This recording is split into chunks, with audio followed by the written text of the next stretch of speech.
Well, hello there, KK fam. Let's make this very delicious Gari Fortor that I know you are going to love and hopefully will be making on repeat. It's very quick to whip up but so delicious.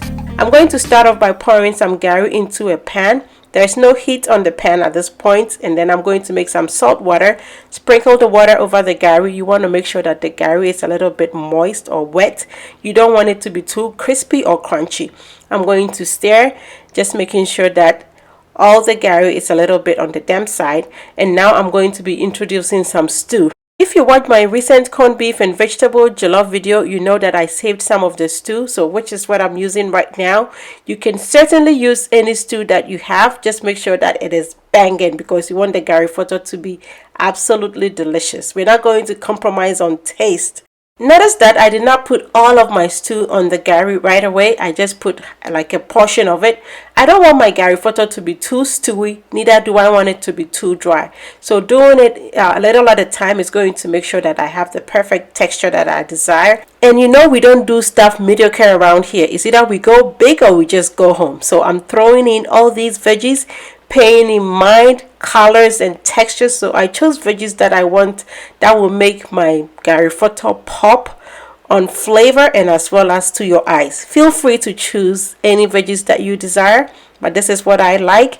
And at this point I think I could use some more stew, so I've gone ahead and added some more stew, and it is worthy to let you know that I already have the flame turned on. The stew I warmed in the microwave already, but I want all the ingredients to be warm. So at this point you pretty much just sauteing, just stirring for the heat to hit it, the flavors to just mingle for this to be a Gari Fortor like none other, none other. And yes, just when you thought it was just too much vegetables, watch me. I'm going to add some shredded cabbage as well as a little bit of parsley. Give it a stir and just keep on sauteing everything. Just let it all warm up. This is no mean Gari Fortor. Where your Gari Fortor King Kong. Gari Fortor you can serve to your in-laws and they are just going to be mind blown that akete the very list of ingredients Gari pan with are so special. Hey, they're gonna love you, they're gonna appreciate you, and of course you are going to just enjoy this yourself. Even if they choose not to enjoy, you yourself are going to enjoy this meal. And just look at that. Just look simple, quick to whip up. Gari Fortor is done. And now we can go ahead and serve it. So of course you can never go wrong with some avocado on the side of your Gari Fortor. So yeah, we're gonna slap that on there. Certainly this is a very ordinary meal, but we want to elevate it with the plating and everything. So yes, I made a heart-shaped Gari Fortor for my heart, and yeah, he was wowed by it. I'm serving this with some peppered gizzards, which I'm going to be sharing the recipe with you, and some fried plantain, just a cocoa on the side, and then you slap your avocado right there. That is all there is to this amazing meal.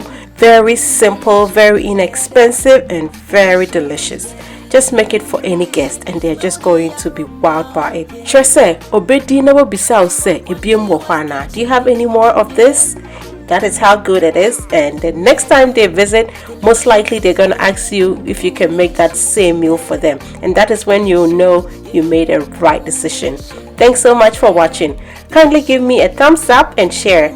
And until I come your way next time with something delicious, be loving, be kind, be happy.